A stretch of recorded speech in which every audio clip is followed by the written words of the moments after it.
नमस्कार दोस्तों, मैं कुमार गौरव जागो इंडिया चैनल में आप सभी का स्वागत करता हूं। दोस्तों, जैसे कि मैंने आप सभी से कहा था और बताया था कि हमारी जागो इंडिया के चैनल पर हम बहुत जल्द स्टॉप क्राइम का शुरुआत करने जा रहे हैं, जो हमारी जुल्म के खिलाफ होगा। दोस्तों, मैं बता दूं आपको कि ये स्टॉप क्राइम हमारा एपिसोड शुरू होने जा रहा है और जिसका फर्स्ट एपिसोड आप सभी के बीच हम लेकर के भी आए हैं, जिसका नाम है दहेज के खिलाफ आवाज। दोस्तों, आज दहेज हमारे समाज में एक कोड बन गया है। हम सभी जानते हैं, आप सभी जानते हैं। और दोस्तों, इस फिल्म के जरिए हमने ये नहीं दिखाया कि दहेज लेना या देना गलत है। हमने इस फिल्म में ये दिखाया है कि दहेज लेने के बाद भी दहेज के लिए लड़कियों को प्रताड़ित करना कितनी गलत बात है। दोस्तों, इस फिल्म के जरिए हम आप सभी को दिखाएंगे कि किस तरह से हमारे देश में हर रोज बहु बेटियों के साथ अत्याचार होता है, जुल्म होता है, दहेज के लिए उसे प्रताड़ित किया जाता है। दहेज देना या लेना गलत नहीं है दोस्तों, लेकिन दहेज लेने के बाद दहेज के लिए प्रताड़ित करना बहुत गलत बात है। दोस्तों, इस फर्स्ट एपिसोड के जरिए हम आप सभी को दिखाएंगे कि दहेज हमारे समाज का सबसे बड़ा मुद्दा बन चुका है। दोस्तों, हम सभी इस चीज को अनदेखा कर देते हैं, इस वजह से हमारे समाज में क्राइम आज बढ़ता चला जाता है। हम क्राइम को देखने के बाद उसे चुप बैठते हैं। सबसे बड़ा जुल्म, सबसे बड़ा अपराधी हम होते हैं, जो ऐसे जुल्म को देख करके बर्दाश्त करते हैं।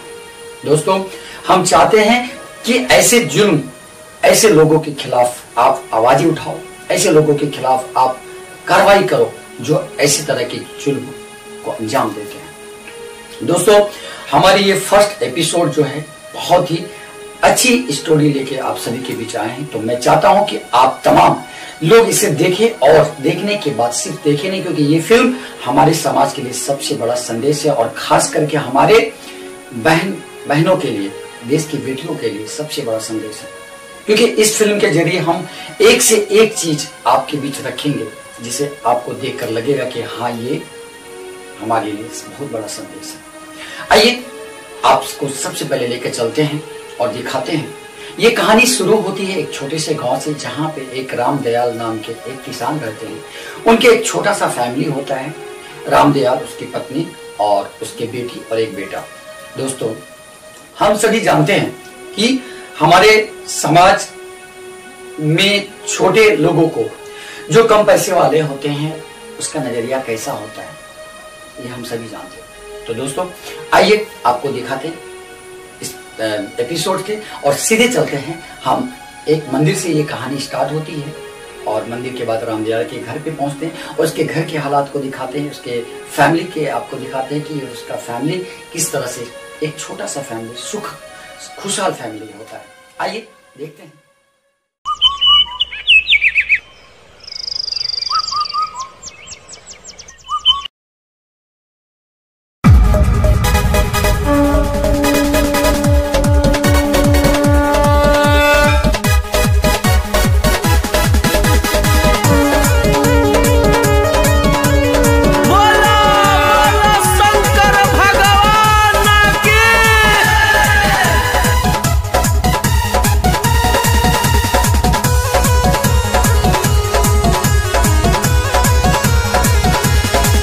जलवा भोले के तू चढ़ावा हो, भोले बाबा के तू हो मनाला हो, भोले बाबा के तू हो मनाला हो। जलवा भोले के तू हो चढ़ावा हो, भोले बाबा के तू हो मनावा हो।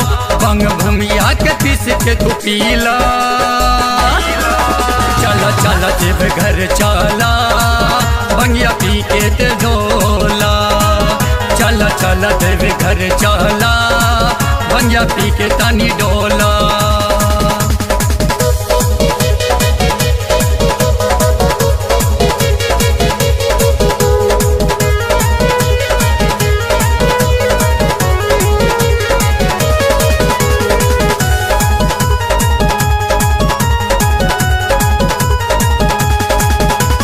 गंगा जल में डुबकी लगा लो, कांवर में भी गंगा जल भर ला, कांवर में भी गंगा जल भर ला। गंगा जल में डुबकी लगा ला, कांवर में भी गंगा जल भरला, हमरा संग देव घर जेबो, भोले बाबा के जलवा चढ़ेबो, सोचल सपना हो जाई पूरा। चला चला देव घर चला, बगिया पी के तानी डोला, चला चला देव घर चला, बगिया पी के तानी डोला, चला देव घर चला, बगिया पी के तानी डोला, चला चला देव घर चला, बगिया पी के तानी डोला।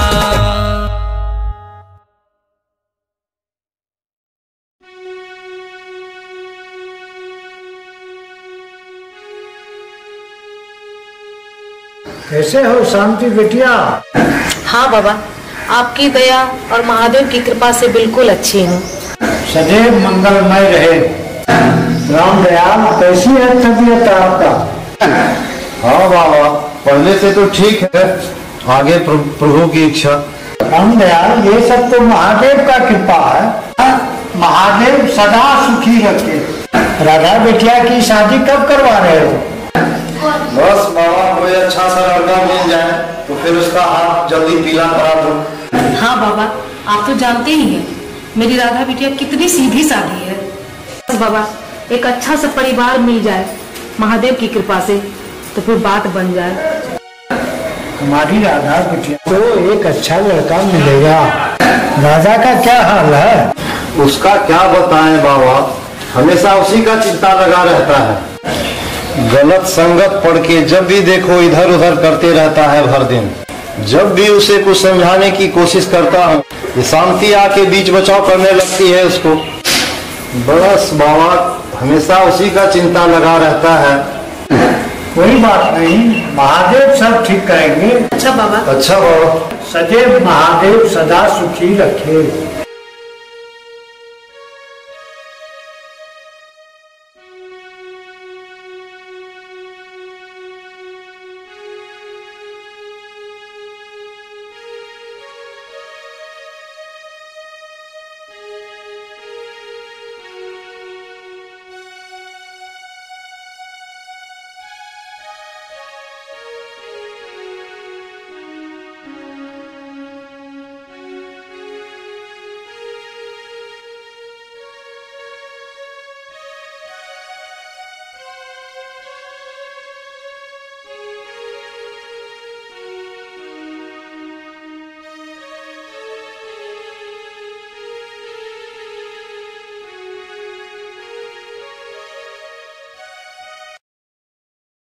राधा बिटिया, कहाँ हो?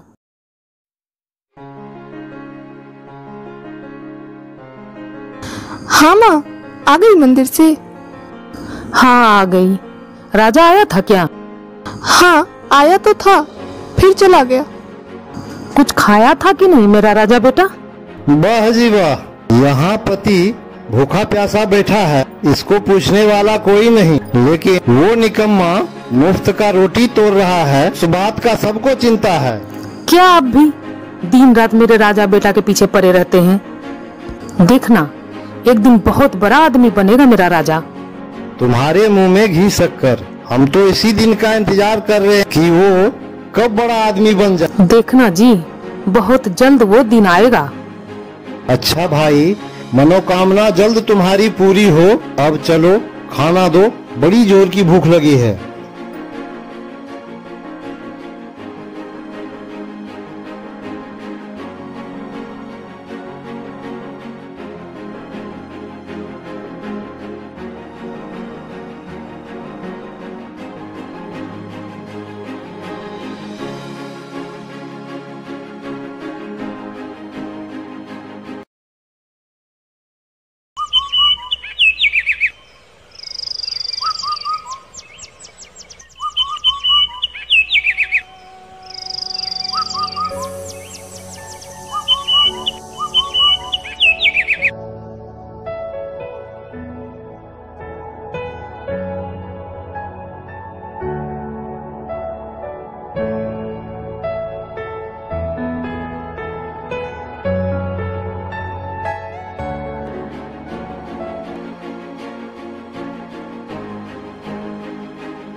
तुम्हें तो गर्मी लग रही होगी। हाँ बाबूजी। निकम्मे, उठ यहां से, चल निकल जल्दी। हर दिन आवारागर्दी करते रहता है और खाने के टाइम में घर आके मुफ्त का रोटी तोड़ते रहता है।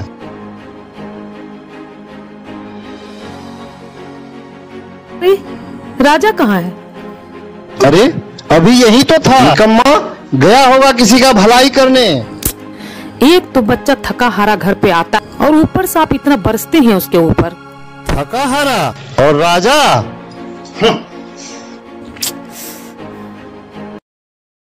तो अभी आपने देखा कि रामदयाल का परिवार कितना खुशहाल परिवार है, लेकिन आपने यहाँ एक चीज और देखा होगा दोस्तों कि रामदयाल अपने बेटे राजा पर का बर्ताव अलग सा आता है। दोस्तों राजा एक युवा लड़का होता है और राजा आज के युवा पीढ़ी में जितने भी लोग आज हमारे देश में आपको पता है कि नशे बुरी संगीतों के लत पड़ गए हैं, तो राजा उसी का शिकार होता है, जिसके वजह से रामदयाल अपनी बेटी के बहुत चिंता रहता है कि कब ये कुछ करेगा। इसके वजह से रामदयाल अपनी बेटी को दिन रात डांटते रहता है।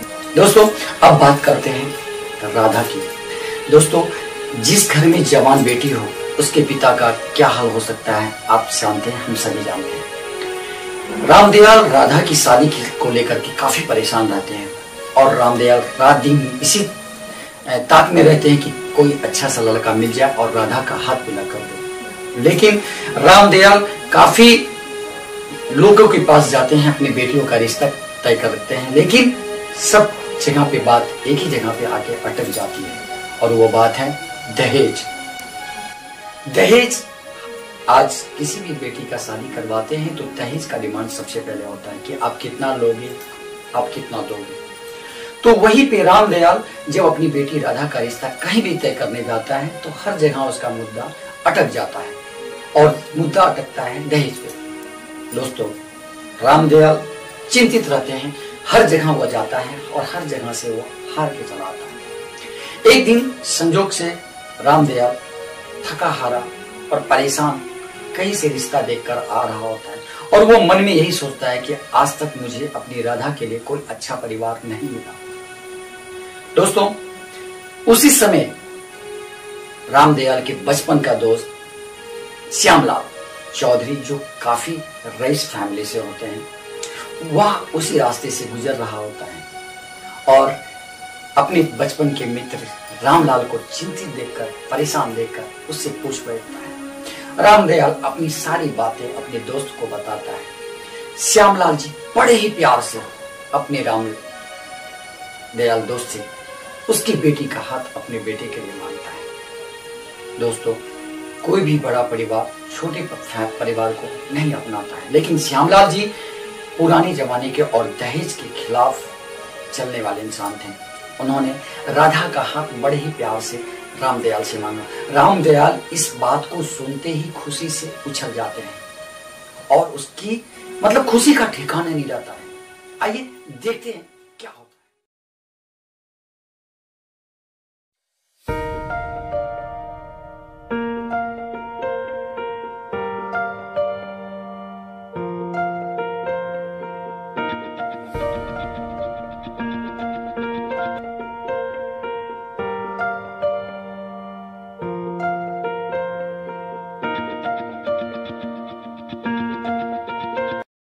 अरे रामदयाल, बहुत चिंतित दिख रहे हो, क्या बात है?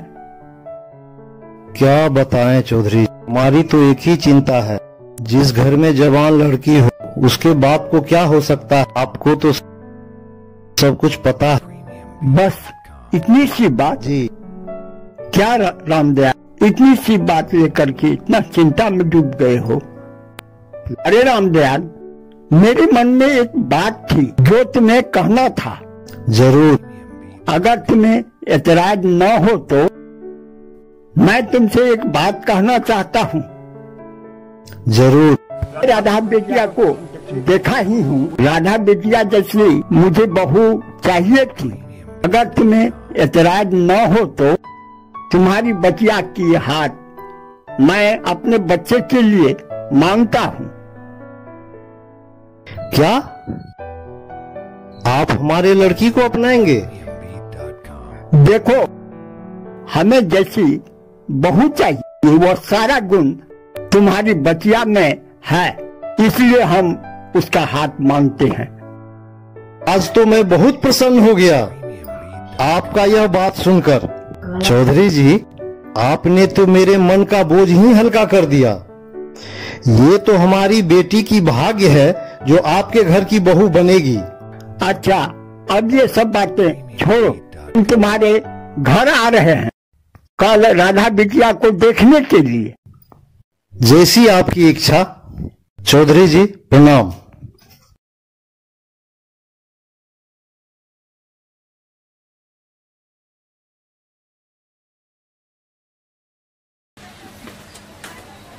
अरे राधा की माँ, कहाँ गई हो? राधा की माँ, राधा की माँ, कहाँ गई हो? राधा की माँ, राधा की माँ, अरे राधा की माँ। अरे हाँ हाँ, क्या बात है, आज तो बड़े खुश दिखाई दे रहे हो। अरे राधा की माँ, आज मैं बहुत ही खुश हूँ। अरे कुछ बताओगे भी या अकेले ही खुशी मनाओगे? अरे राधा की माँ, आज राधा की शादी तय करके आया हूँ। क्या? हाँ भाई हाँ। पर कहाँ? अरे राधा की माँ, जैसा हमें लड़का चाहिए था, जैसा घर चाहिए वैसा ही मिला है। चलो, ये तो बहुत अच्छी बात है, पर हम भी तो जाने कौन है वो परिवार। और कौन? अपने श्यामलाल जी के बेटे। क्या? श्यामलाल जी के बेटे? हाँ भाई हाँ, हमें तो खुद विश्वास नहीं हो रहा है। उन्होंने अपने से खुद राधा बेटी का हाथ मांगा है। और सुनो, कल राधा बिटिया को वो देखने भी आ रहे हैं। अच्छा जी, तब तो बहुत सारी तैयारी करनी होगी। हाँ राधा की माँ, वो पहली बार आ रहे हैं, किसी भी चीज की कमी ना हो। अरे आ गई मेरी राधा। अरे वाह, क्या बात है, आज तो आप दोनों ही बड़े खुश हैं। अरे राधा, आज हमने बहुत बड़ा ही काम किया है। हमारे मित्र श्यामलाल जी हैं ना, उन्हीं का लड़का से तुम्हारी शादी तय करके आया हूँ।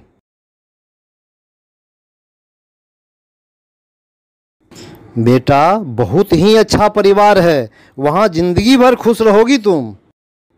और सुनो, श्यामलाल जी ने खुद तुम्हारा हाथ हमसे मांगे हैं। तुम खुश हो ना बेटी? हाँ बाबूजी, आप दोनों को जैसा ठीक लगे, पर मेरी पढ़ाई?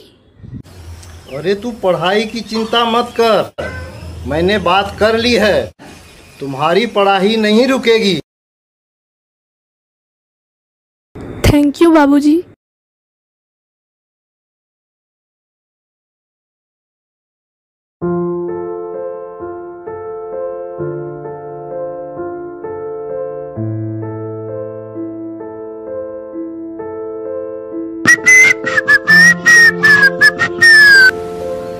लो, आ गया तुम्हारा लाडला बेटा। कहाँ से आ रहे हो बाबू? तुम्हें कुछ पता भी है? अरे इसे कुछ बताते क्यों नहीं हो? इसके बहन की शादी तय हो गई है। शादी? माँ, बाबूजी ये क्या बोल रहे हैं? हाँ बेटा, तुम्हारे बाबूजी सही बोल रहे हैं, कल राधा को लड़के वाले देखने आ रहे हैं। बोल दो शांति इसे, कल के दिन ये घर से कहीं ना निकले। हाँ बेटा, कल कहीं मत जाना। हाँ बाबूजी, हमारा बहन का रिश्ता हुआ है और मैं कहीं नहीं जाऊंगा।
बातें तो बहुत हो चुकी जी। अब थोड़ा राधा बिटिया को देखना चाहते हैं। हाँ हाँ, क्यों नहीं। अरे राधा की माँ, राधा बिटिया को तो ले आओ।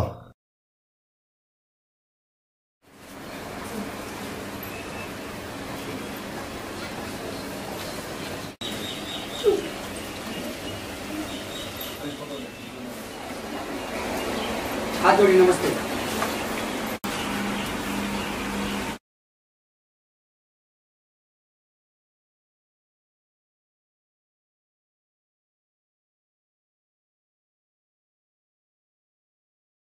चौधरी जी, यही है मेरा लड़का राजा। प्रणाम।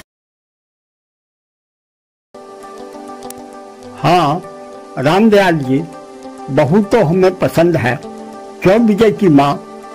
हाँ हाँ।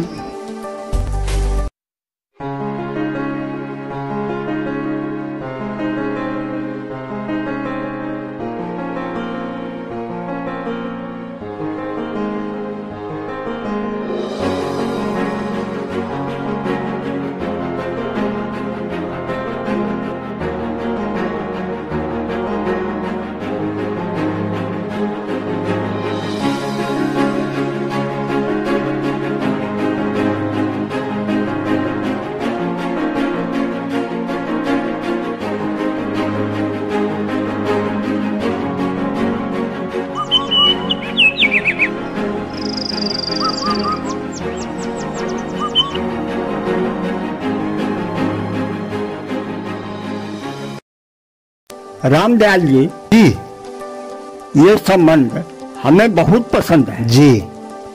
हम चाहते हैं 2 दिन के अंदर यह विवाह हो जाए जी। तो अच्छा रहेगा। जी, लेकिन 2 दिन में ऐसी तैयारी कैसे होगी? अरे रामदयाल जी, आपको चिंता करने की क्या जरूरत है? हम है ना, शादी का सारा व्यवस्था हम करेंगे। राधा बिटिया हमें बहुत पसंद है और हमारी बेटी के समान है। आप किसी प्रकार का चिंता न करें। हमारे पूर्वजों का मंदिर है, बहुत भव्य मंदिर है, उसी में शादी का व्यवस्था कर लिया जाएगा। आपको किसी प्रकार की चिंता करने की जरूरत नहीं है। जी चौधरी जी, राधा तो अब आपकी बेटी है, आपकी जैसी इच्छा हो। लेकिन चौधरी जी, लेन देन की तो कोई बात नहीं हुई। कैसी बात कर रहे हैं समझी जी? आप तो हमारे परिवार के एक प्रकार के सदस्य हुए और दहेज तो समाज का कोड बन गया है। दहेज हमें नहीं चाहिए समझी। हमें तो बेटी चाहिए, वो भी एक जोड़े में। धन्य है आप महान है समधी जी। नहीं तो बिना दहेज का सीधा मुंह कोई आजकल बात नहीं करता। अब राधा आपकी बेटी है, आप जैसा कहेंगे वैसा ही होगा, उसी अनुकूल होगा। आपके जैसा विचार आजकल के जमाने में बिना दहेज का बहुत ही मुश्किल है। आप धन्य हैं, आपके जैसा परिवार। हमें तो लगता है हमारी बेटी हमेशा आपके यहाँ सुखी रहेगी। अवश्य समधी जी, अवश्य। राधा हमारी बहू नहीं, हमारी बेटी बन के हमारे पास रहेगी। हम उसे पिता जैसा प्यार देंगे। आपको किसी प्रकार की चिंता करने की आवश्यकता नहीं। अच्छा ठीक है समधी जी, अब हमें जाने की अनुमति दीजिए। अभी हमें बहुत सारी तैयारियां करनी है।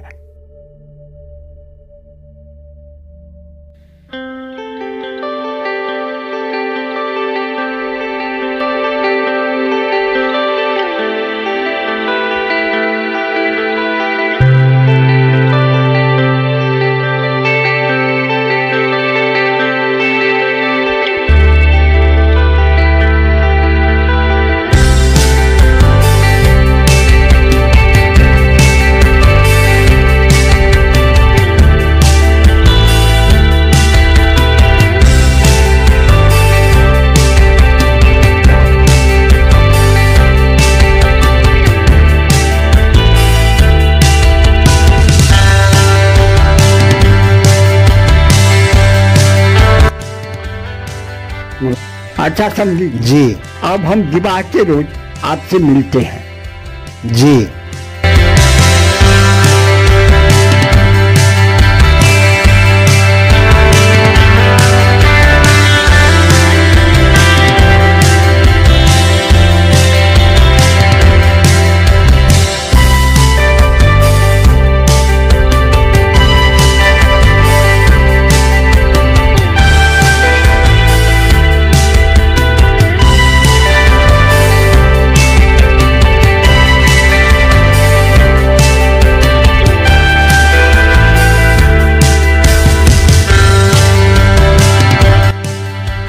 अब हम दोनों दोस्त से समझी बन गए जी। को किसी प्रकार की चिंता करने की जरूरत नहीं। जी समझी जी। जी। अगर किसी भी प्रकार की त्रुटि रही होगी तो माफ कर दीजिएगा समझी जी।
अब कन्या को बुलाइए।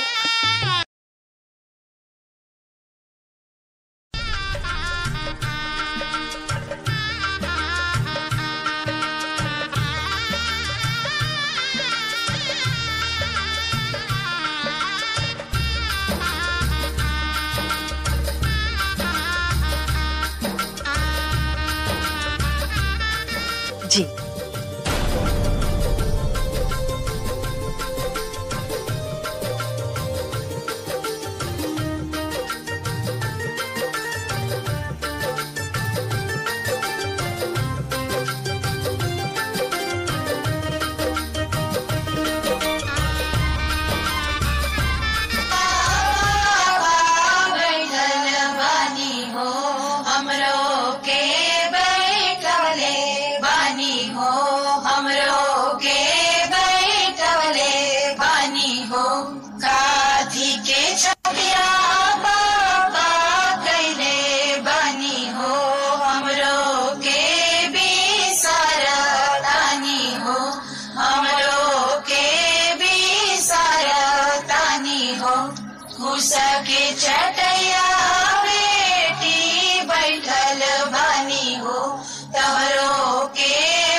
पत्थर के छतिया बेटी कैले बानी हो तहरो के भी सारा। अब मंगलसूत्र की विधि करेंगे और अपनी वधुओं को मंगलसूत्र पहनाएं। गैया रे भैंसिया पापा भी सारी देती हो हमरो के भी सारी जानी हो हमरो के भी सारी जानी हो। गैया रे भैंसिया घर के लक्ष्मी हई हो तुम बेटी पर आया घर के हो तुम बेटी पर आया घर के हो। तानी हो गैया रे भैंसिया पापा भी सारी देती हो हमरो के भी सारी जानी हो हमरो के भी सारी जानी हो। गैया रे भैंसिया घर के लक्ष्मी हई हो तुम बेटी पर आया घर के हो तुम बेटी पर आया घर के हो।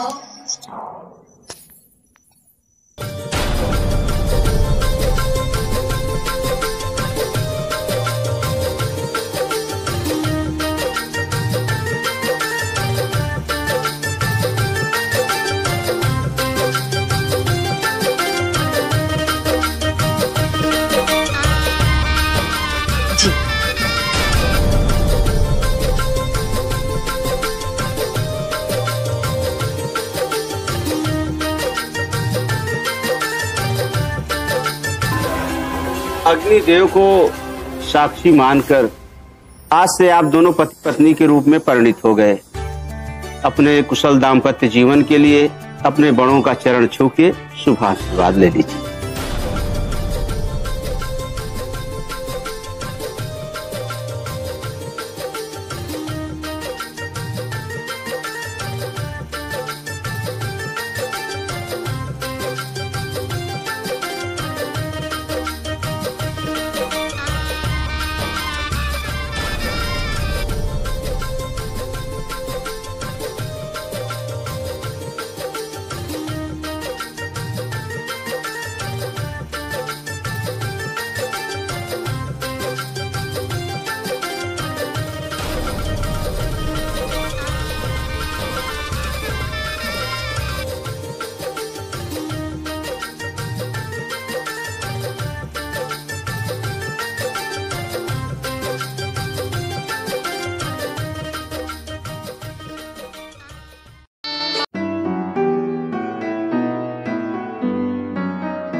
को अधिकार हमारा, बस इतना ही संग था तुम्हारा हमारा।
आप लोगों की पसंद को कभी मैं ना नहीं कर सकता हूँ माँ।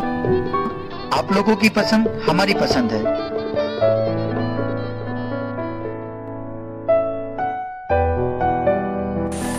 तो जैसे कि दोस्तों आपने देखा कि श्यामलाल जी अपने वादे के पक्के थे। उन्होंने राधा का हाथ मांगा और राधा का हाथ मांगने के बाद उनकी शादी भी हो जाती है। रामदयाल तो इस चिंते में होते हैं इतना बड़ा शादी, और श्यामलाल जी वहां पे 2 दिन का केवल समय देते हैं। 2 दिन के बाद एक बेटी का शादी होना बहुत बड़ी बात है। लेकिन श्यामलाल जी ने बड़े ही प्यार से रामदयाल को समझाया, रामदयाल हमारी पुरानी पूर्वजों का मंदिर है और वहां पे शादी होगा। दोस्तों शादी विवाह बड़े ही धूमधाम से हो जाती है, आपने देखा।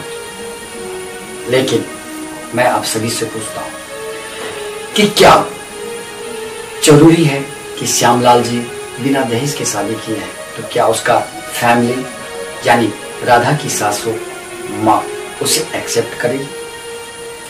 नहीं दोस्तों, बता दूं यहाँ पे कि जो राधा की सासू माँ होती है, जो विजय की माँ है, वह काफी थोड़ी लालची टाइप की औरत होती है। वह पैसे के मामले में बड़े ही टॉप होती है। और विजय जो राधा के पति हैं, वह अपनी माँ का भक्त होता है। माँ ने जो कह दिया या बेटा ने जो कह दिया माँ से, वही बात चलता है। दोस्तों आपको बताऊं कि राधा जब अपनी ससुराल जाती है और दहेज के बिना किसी लड़की का शादी हो, तो उसके ससुराल में किस तरह का व्यवहार उसके साथ होता है, आइए आपको दिखाते हैं। जब राधा शादी करने के बाद अपनी ससुराल जाती है और उसके साथ किस तरह का व्यवहार होता है, आइए देखते हैं।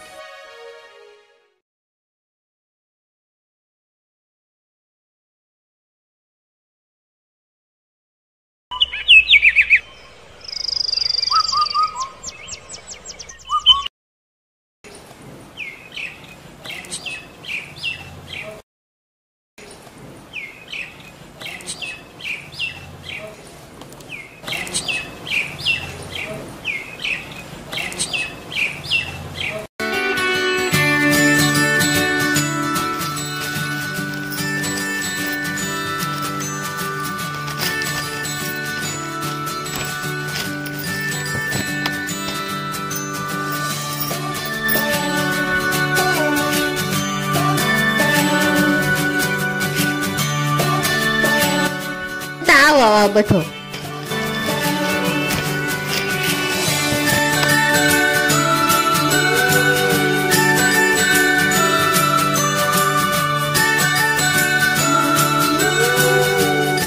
ए बहू चाय लेके आना।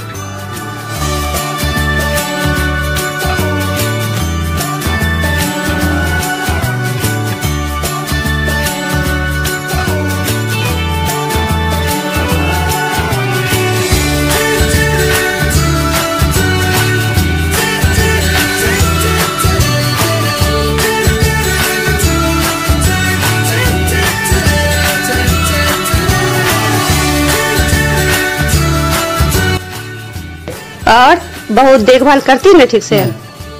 हाँ करती है। क्या बताऊँ, आज इस समय में कौन करता है बिना दहेज के शादी। एक ही बुढ़ू है जो है ना, बहुत सीधा सा पता है, कर दिया। कुछ तो दिया तो नहीं है, लेकिन बहुत ठीक ठाक। क्या तुम भी सुबह सुबह कुछ से कुछ बोलती है? आज के समय में लड़की के गुण को देखा जाता है, उसके व्यवहार और चरित्र को देखा जाता है, दूसरा कुछ भी नहीं सोचना है। हाँ आपको तो खाली वही दिखता है ना, और तो कुछ दिखता है नहीं। आपसे तो बात ही करना बेकार है।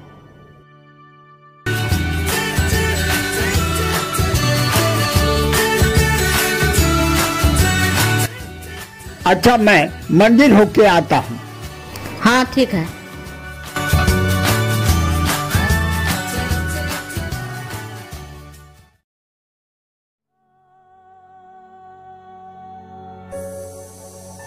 कहाँ जा रही हो?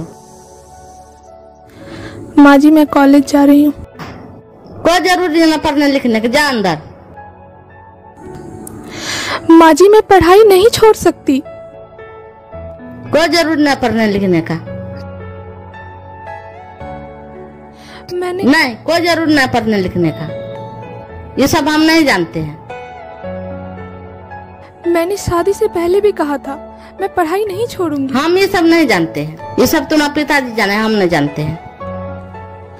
पर माँ जी हम बोल दिए ना एक बार, न पढ़ना लिखना है, जाओ उधर से जाओ।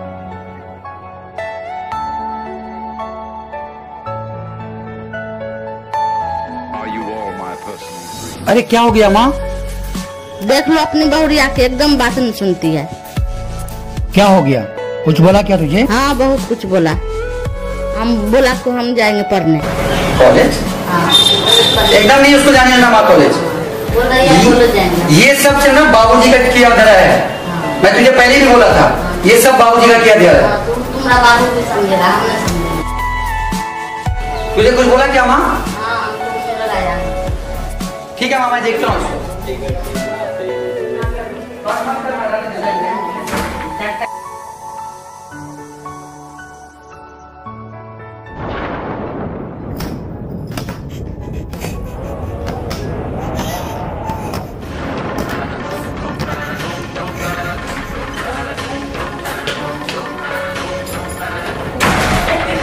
अब दोबारा बोलेगी नहीं वो कुछ, समझ गई? और तुझे कुछ बोले ना माँ, सीधा मेरे को बोलना, बता देता हूँ उसको। छोटी घर की होती है ना, 100 ऐसे होते हैं, ये सिर्फ बाबूजी का किया दिया हुआ है। आगे बोले ना मुझे बता देना।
बहू बहू बहू बहू बहू, खाना बन गया है क्या?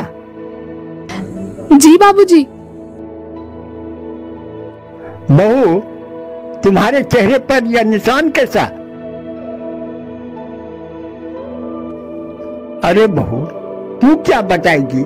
आज तुम्हारे ऊपर जितना सितम हो रहा है उसका कारण मैं हूँ। भगवान न जाने हमको क्या क्या सजा देगा, कहना मुश्किल है। हो सके तो बहू हमें माफ कर दे। नहीं नहीं बाबूजी, चलिए बाबूजी, मैं खाना लगा देती हूँ।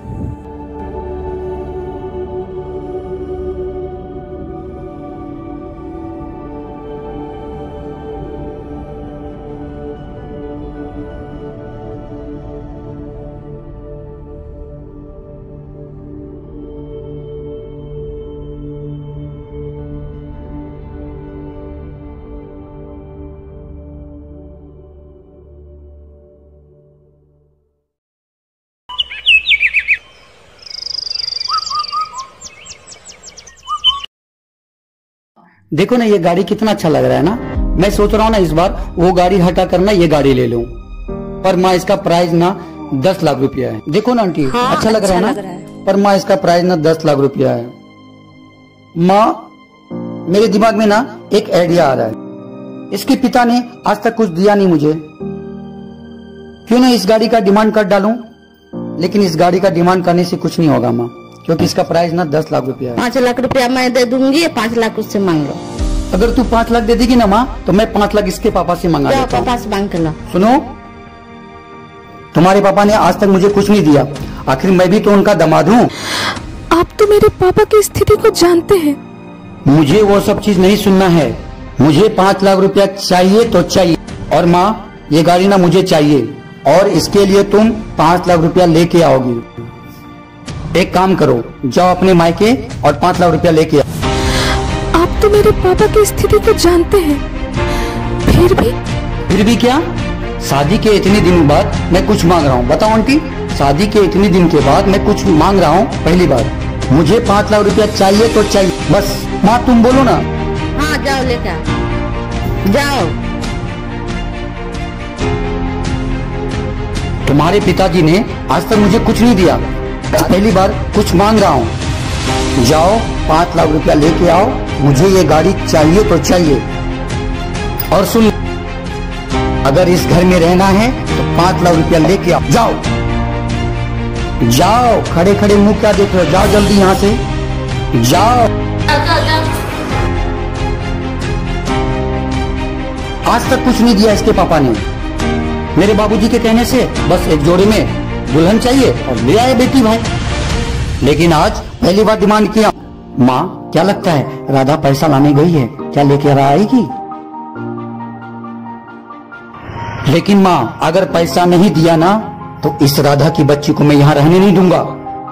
माँ तू सोच ले, अगर बीच में कुछ पापा बोले नहीं सुनना है, इसे घर से भगा देना है। ठीक है माँ, मैं जरा ना आता हूँ अपने दोस्त को ये गाड़ी दिखाकर, ठीक है ना माँ?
अरे राधा बिटिया,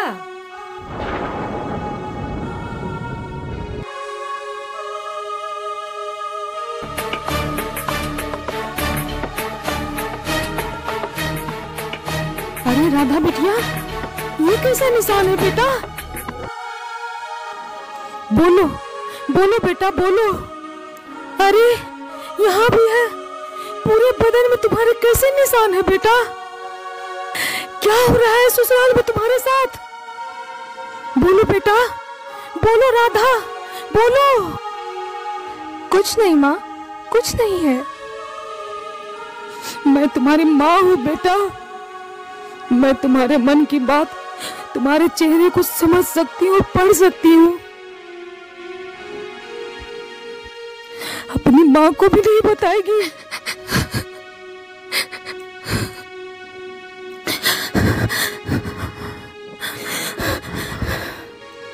क्या बताऊं माँ, जब से शादी करके गई हूँ तब से यही सब चल रहा है।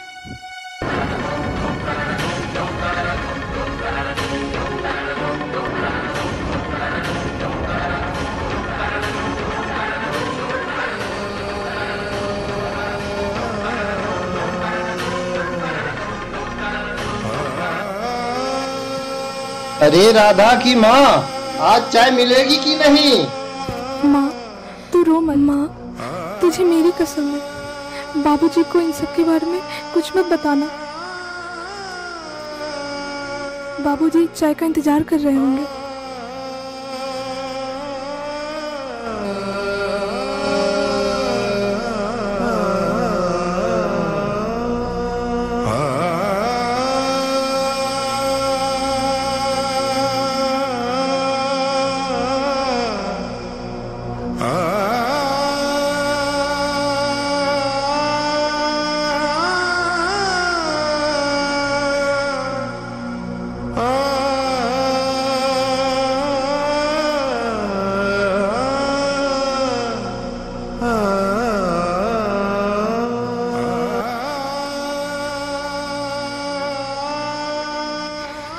ऐसी हालत में मैं बाबूजी से कैसे पैसा मांगूंगी? नहीं, मैं नहीं मांगूंगी, चाहे जो हो जाए। अच्छा बाबूजी, अब मैं चलती हूँ।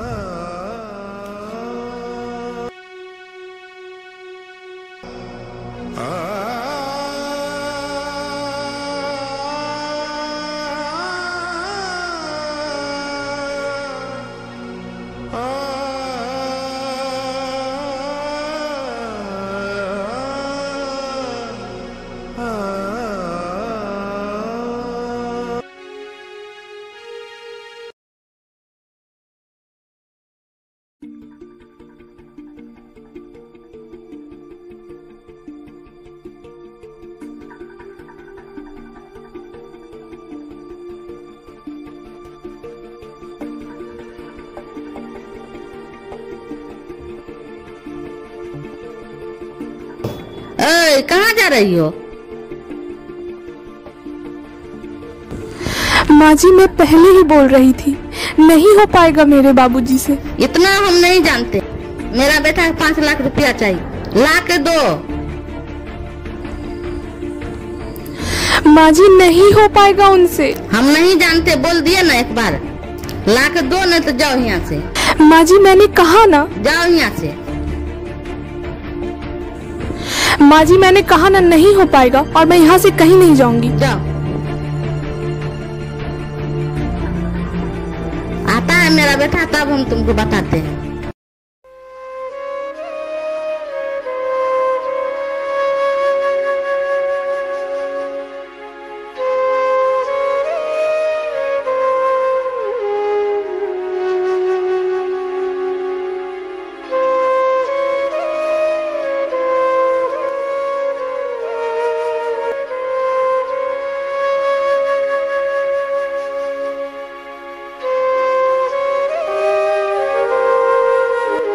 अरे शांति, क्या बात है? बहुत चिंतित लग रही हो। हाँ, वो है ना। नहीं। क्या वो? कुछ नहीं। राधा बिटिया की बहुत याद आती है मुझे। अरे, तुमने तो मेरी मन की बात कह दी। चलो आज मिल लेते हैं उससे। सच? राधा के बाबू? एकदम। राधा बेटी से मिलने ले जाओगे? एकदम एकदम, तैयार हो जाओ। चलो आज ही मिल के आते हैं। मैं तैयार हो जाती हूँ। ठीक है।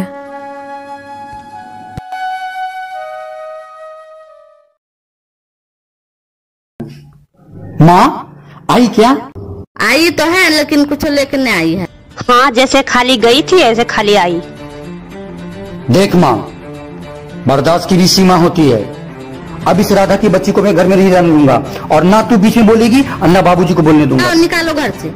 हाँ जाओ। चल चल, बहुत हो गया तेरा नाटक, चल। माँ, आज मैं इसे घर में नहीं रहने दूंगा। इसके पिता ने आज तक मुझे कुछ नहीं दिया। सुन ले तू, अगर इस घर में रहना है ना तो 5 लाख रुपया लेके आना, वरना मत आना। आज के टाइम में कौन करता है ऐसे शादी? जब पहली बार एक बार डिमांड किया, माना कुछ तो खाली हाथ आ गई। अब ये रहेगी अपने मायके में। उसी दिन आएगी तू वापस घर जिस दिन ये 5 लाख रुपया लेके आएगी। चल चल, पढ़ाई करेगी तू, पढ़ाई। निकालता हूँ तेरा सब पढ़ाई।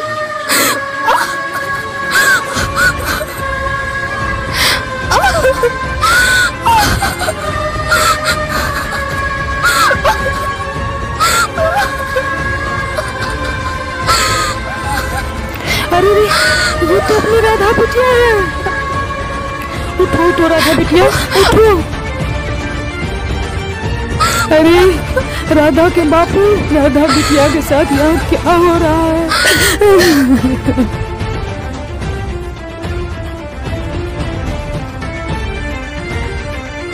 राधा बिटिया, राधा बिटिया, राधा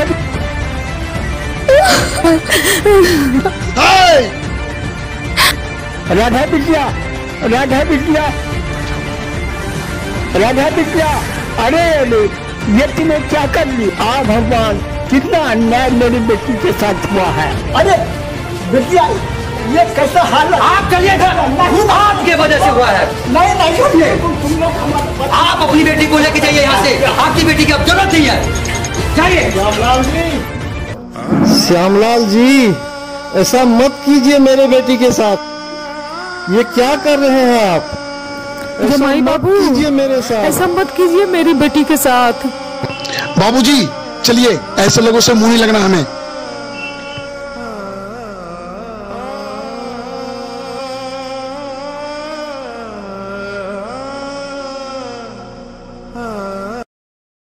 तो अभी आपने देखा कि किस तरह से राधा के साथ जुल्म और सितम होता है। दोस्तों आपको बता दूं, राधा एक अच्छी बेटी के साथ साथ एक अच्छी बहू की भी भूमिका बड़े ही प्यार से निभा रही है, लेकिन यहीं पे उसके पति और उसकी सासू माँ एक अपने सासू माँ होने का नाता कभी नहीं निभा पा रही, ना ही विजय अपने पति का फर्ज निभा पा रहा है।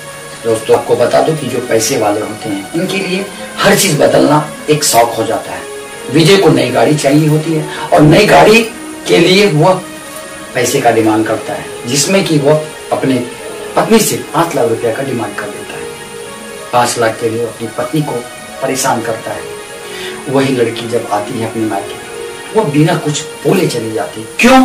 क्योंकि रामदयाल की स्थिति को वो जानती है कि हमारे पिता के पास इतने पैसे नहीं है। अगर हमारे पिता के पास इतने पैसे होते तो वो एक अच्छे घर में उनकी शादी करवाती। दोस्तों कहानी यही खत्म नहीं होती है, कहानी तो अब मोड़ लेती है हमारी ये दहेज की। दोस्तों जब राधा खाली हाथ आती है अपने घर, उसके साथ कैसा व्यवहार होता है ये आपने देखा। इसके बाद राधा को घर से लोग बाहर कर देते हैं। दोस्तों राधा के पिता जब शादी करवाने की राधा से श्यामलाल जी से बात करते हैं तो दोनों की पढ़ाई की बात होती है। आपने ये भी देखा कि जब राधा पढ़ने के लिए जाती है तो उसके पढ़ाई को कैसे रोका जाता है। दोस्तों ऐसा नहीं होना चाहिए हमारे समाज में, लेकिन ऐसा हो रहा है, ऐसा हो रहा है। हम सभी देख रहे हैं लेकिन हम सभी अनदेखा कर देते हैं। आइए अब कहानी थोड़ा सा मोड़ते हैं और कहानी को दिखाते हैं आपको सीधा। जब राधा को उसके फैमिली, उसके ससुराल वाले घर से बाहर कर देते हैं और तब क्या होता है आपको पता है? राधा जब ससुराल से निकाली जाती है और अपनी नैहर आती है, अपने मायके आती है, मायके में रहने के बाद उसके मन में अजीब अजीब से ख्यालात घूमने लगते हैं और वो उसके सामने एक ही फैसला आता है, क्या? मौत। और वो मौत को गले लगाने के लिए तुल जाती है। दोस्तों आपको बता दूं कि राधा मरने के लिए जाती है, लेकिन बड़े ही समझदारी से वहां पे राधा को आत्मज्ञान होता है कि मौत किसी भी प्रॉब्लम का सलूशन नहीं है। तो वहां पे राधा को आत्मज्ञान होता है, उसकी परछाई निकलती है, उसको समझाती है और राधा वहां पे समझदारी से काम लेती है कि मरना इंसान के लिए सबसे बड़ा, मरना इंसान के प्रॉब्लम का सलूशन नहीं है। आइए देखते हैं।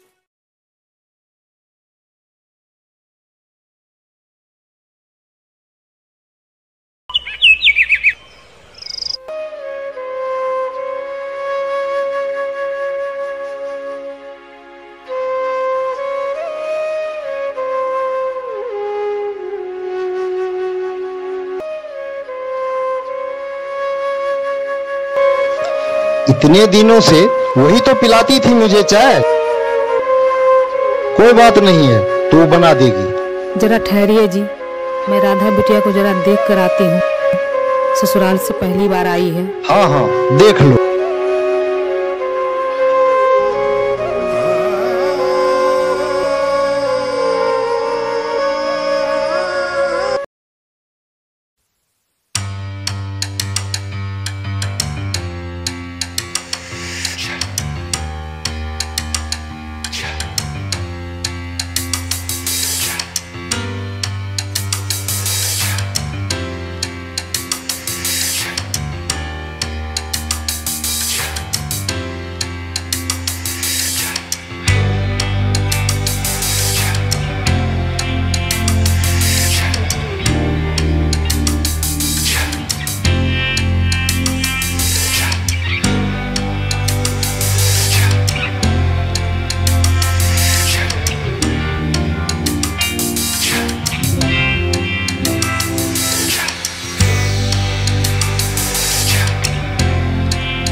राधा की बाबूजी, राधा की बाबूजी।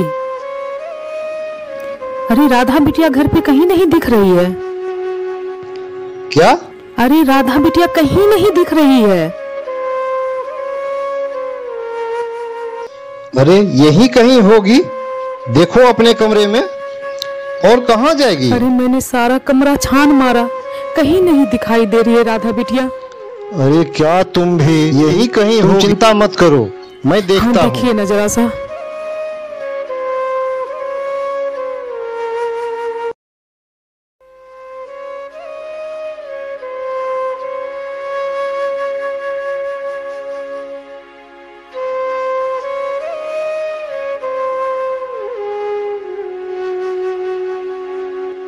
अरे राधा बिटिया, कहाँ चली गई थी तुम सुबह सुबह? हमारी माँ कितना परेशान हो गई है। चलो चलो अंदर चलो।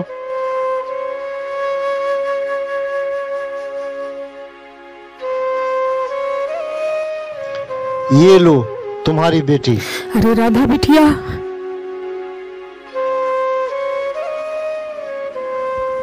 कहाँ चली गई थी राधा बिटिया? कितना परेशान हो गई थी मैं। कहीं नहीं माँ, सहेली के यहाँ गई थी।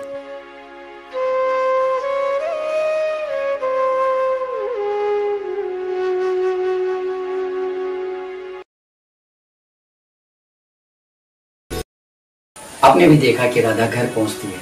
उसके पिता इससे पहले उसकी माँ ढूंढती है। उसके माँ के मन में अजीब अजीब से सवालात होते हैं। और फिर जब रामदयाल अपनी बेटी को ढूंढने के लिए निकलते हैं, तब तक राधा घर पहुंचती है और उससे पूछा जाता है कि बेटी तुम कहाँ थी? तो बेटी राधा बड़े ही नरम से कहती कि मैं अपनी सखी सहेली से मिलने गई थी। दोस्तों, अब कहानी और रुझानों की तरफ मोड़ रहे हैं और इमोशनल कहानी होने वाली है। जब राधा अपनी नैहर में अपनी पढ़ाई फिर से शुरुआत करती है, एक नई जिंदगी शुरुआत करती है। कुछ सालों के बाद बीतता है और राधा आईएएस ऑफिसर बन जाती है। आईएएस ऑफिसर बनने की बात सुनकर उसके फैमिली में एक खुशी का लहर हो जाता है। लेकिन दूसरी तरफ सबसे बड़ा अगर दुख होता है तो राधा के ससुराल वाले को इस बात का सबसे बड़ा दुख होता है। क्योंकि राधा के ससुराल वाले जानते हैं कि राधा को हमने दहेज के वजह से घर से बाहर निकाला है, कहीं वो हमारे खिलाफ कोई एक्शन ना ले। विजय की माँ यानी राधा की सासू माँ सुबह सुबह जब पेपर में देखती है कि राधा बनी आईएएस ऑफिसर, तो उसके होश उड़ जाते हैं और वो विजय से कहती है कि विजय बेटा, राधा आईएएस ऑफिसर बन गई।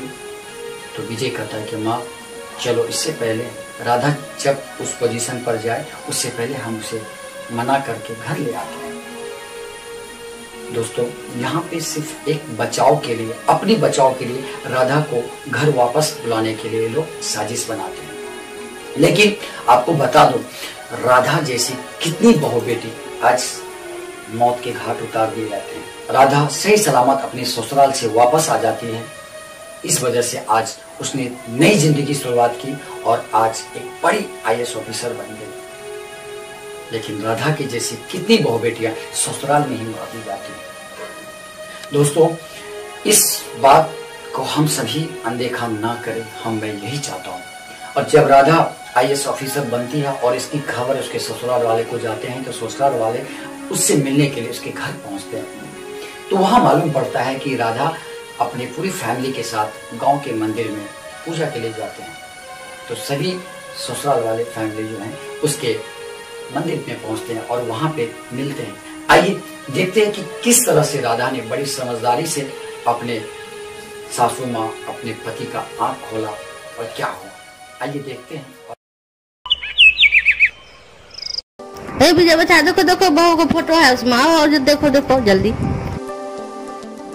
हाँ माँ, बहू का फोटो है बेटा, आओ जल्दी देखो। राधा का फोटो? हाँ हाँ हाँ। राधा बनी आईएएस ऑफिसर? वही तो। माँ, राधा आईएएस ऑफिसर बन गई। तू सोच रही है कुछ? उसे दहेज के लिए हम दोनों ने घर से बाहर किया था। अगर ये नौकरी पाने के बाद हम दोनों पे कोई एक्शन लिया तो? इससे पहले ले आते हैं। हाँ माँ, चलो चलो चलो। माँ तुम रेडी हो जाओ और मैं भी रेडी हो जाता हूँ। चलो चलो चलो।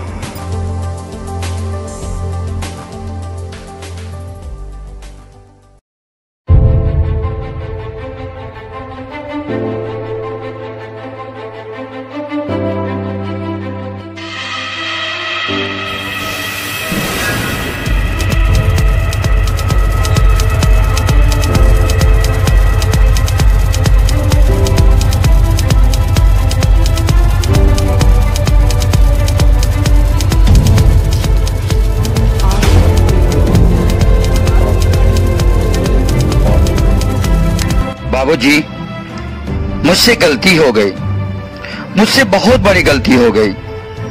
मैं राधा को अब घर वापस लेने आया हूँ। उस दिन का भूल गए जिस दिन हमारी लड़की को धक्का मार के आप बाहर किए थे, हमारे मुंह पे दरवाजा बंद कर दिए थे, निकल गई हेकड़ी। बाबूजी, वो सबसे बड़ी गलती थी हमारी।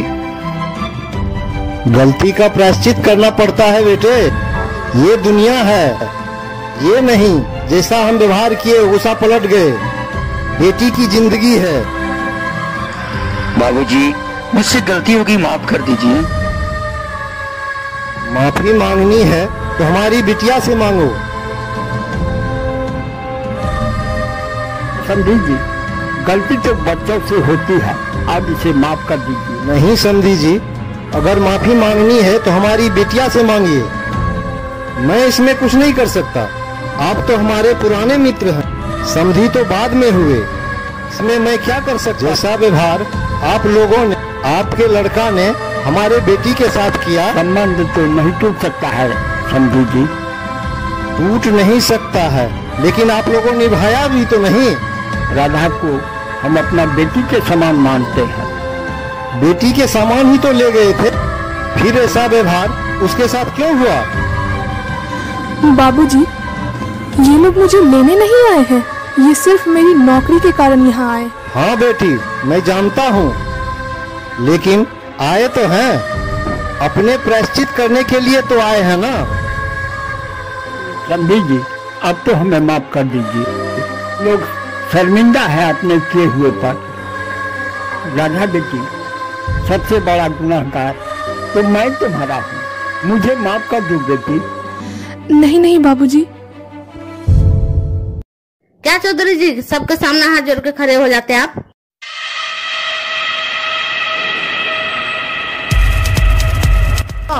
इसका सब कुछ जड़ तुम हो, जितना भी यहाँ पर हो रहा है बहू के साथ, सबका भागी तुम हो।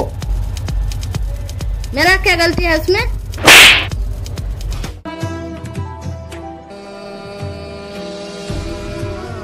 अभी भी तुम शर्म करो, जाकर माफी मांगो राधा बेटी से। अरे बहू, मुझे माफ कर दो। माँ जी, ये क्या कर रही हैं आप? दहेज के कारण कितनी लड़कियां ससुराल में मार दी जाती हैं। आप जरा बताओ, आज के टाइम में दहेज क्या है? मैं तो अच्छी भली थी जो आपके घर से जीवित बचकर आ गई, वरना कितने जुल्म सितम सहती। मैं ये नहीं कह रही कि दहेज लेना गलत है, मैं ये कह रही हूँ कि दहेज लेने के बाद भी लड़कियों को दहेज के लिए प्रताड़ित करना ये गलत है। आप जैसे कितने माँ बाप ना जाने दहेज के लालच में कितनी बहू बेटी को मार डालते हैं।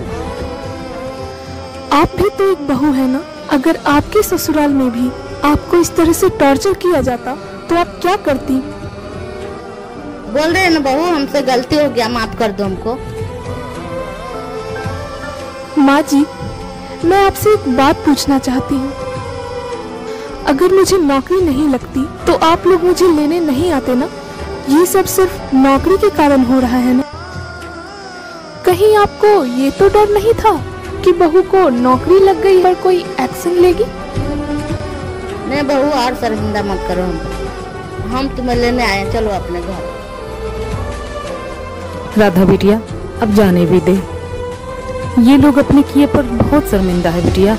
गलतियां तो इंसानों से ही होती है ना, समझी जी, गलती तो इंसानों से होती है, पर जब पछतावा होता है ना, तब तक काफी देर हो चुकी होती है। आज मेरी बेटी सही सलामत है और मेरे पास है, तो आप उसे लेने आ गई। यही अगर मेरी बेटी मर जाती तब आपको पछतावा आता, तब क्या करते उस वक्त? तो क्या मेरी बेटी वापस आती? समधन जी, हमसे बहुत बड़ा गलती हुआ, हमको माफ कर दीजिए। आप लोगों ने जो गलती की है वो और कोई माँ बाप ना करे, कोई सास ससुर ना करे। ये समाज को एक बहुत बड़ा संदेश जाएगा।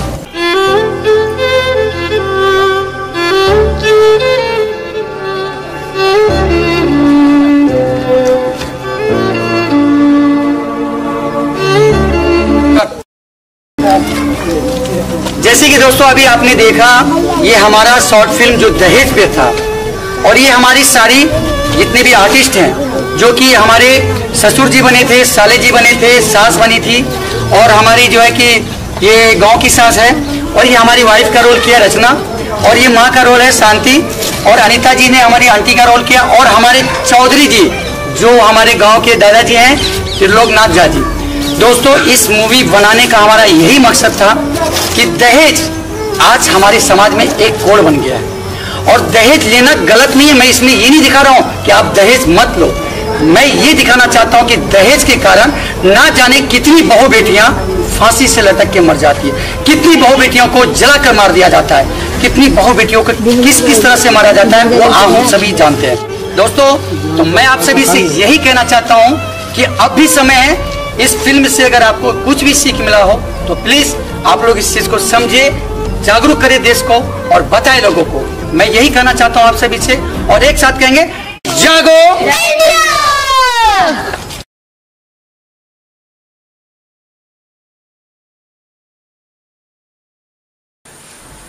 तो जैसे कि आपने देखा अभी कि राधा अपनी पूरी फैमिली को कैसे अपनी बातों से, अपनी समझदारी से एक कर लिया। दोस्तों, कहते हैं ना कि बड़े से बड़े चट्टान को भी आप तोड़ने की क्षमता रखते हो। तो जैसे कि इसमें आपने देखा, इस फिल्म में आपको कैसा लगा हमें कमेंट में जरूर बताएं, अपनी राय दें कि राधा जैसी कितनी बहु बेटियां आज इस चीज का शिकार होता है। ऐसा ना हो, अपनी हमें राय जरूर दें। अगर आपके पास भी ऐसी कुछ कहानियां हैं समाज से जुड़ी तो आप हमें संपर्क कर सकते हैं। हमारे जो मेल आईडी मेंशन होगी उस पर आप हमें संपर्क कर सकते हैं। हमारे फोन नंबर भी होंगे, उस पर भी आप संपर्क कर सकते हैं। दोस्तों, आपको बता दो कि इस फिल्म को आप लोग देखिए, प्लीज इसे ज्यादा से ज्यादा आप लोग शेयर करें, ताकि हमारी ये फिल्म, ये हमारी आवाज पूरे हिंदुस्तान के लोगों तक जा सके। और हमारे देश की बेटियों से, बहु बेटियों से एक बात कहनी है हमें, वो कहनी ये है कि मौत किसी भी प्रॉब्लम का सलूशन नहीं है। आपने देखा कि किस तरह से राधा ने मौत को गले नहीं लगाकर उसके हालात से लड़े, और आज वो उसकी फैमिली उसके साथ थी। मैं देश की सभी बेटियों से यही कहना चाहूंगा कि आप लोग भी, कि जब आपके साथ ऐसे हालात आए तो आप प्लीज मौत को गले ना लगाएं। मौत किसी भी प्रॉब्लम का सलूशन नहीं है, ये हम सभी जानते हैं, इसलिए उससे लड़े, उसे अनदेखा ना करें। और मैं सभी से यही कहना चाहूंगा, जितनी भी मेरी बहनें हैं, कि आप लोग प्लीज इस चीज को समझ लें। अगर आपके साथ ऐसा कुछ भी होता है तो उसके खिलाफ आप पुलिस कंप्लेन करो, उसके खिलाफ आप आवाज उठाओ, एक दिन है। दोस्तों, यहाँ पे मैंने एक चीज छोड़ी, मैं बताना चाहूंगा कि जैसे कि आपने देखा कि राधा की सासू माँ को पछतावा आता है। आपसे मैं सवाल पूछता हूँ कि क्या राधा अपने ससुराल में ही मार दी जाती दहेज के कारण, और उसके बाद उसके ससुराल वाले को पछतावा आता, तो क्या आज राधा होती? नहीं ना। तो ये चीज है, तो जहां पे लोग, पछतावा तो हर इंसान को आता है बाद में, लेकिन किसी को खो देने के बाद अगर पछतावा है तो वो पछतावा नहीं होता। हम सबसे बड़ा अपराधी है। तो दोस्तों, इसी तरह एक से एक कहानी लेकर हम आप सभी के बीच आते रहेंगे। स्टॉप क्राइम का सेकेंड पार्ट जो है हमारा, वो रेप के खिलाफ आवाज, जो हम बहुत जल्द आप सभी के बीच लेकर आएंगे। आप हमारे साथ बने रहें, और अगर हमारा आपको एपिसोड अच्छा लगा तो ज्यादा से ज्यादा इसे शेयर करें, लाइक करें, कमेंट करें, अपनी राय दें, और मेरे चैनल को जरूर सब्सक्राइब करें, ताकि जो भी एपिसोड हम बनाएं आप तक सीधा सीधा पहुंचाएं, क्योंकि अच्छी चीजों की पसंद सब लोगों की होती है। फिर एक नए एपिसोड के साथ आपके पास हाजिर होंगे, तब तक इजाजत दीजिए। नमस्कार।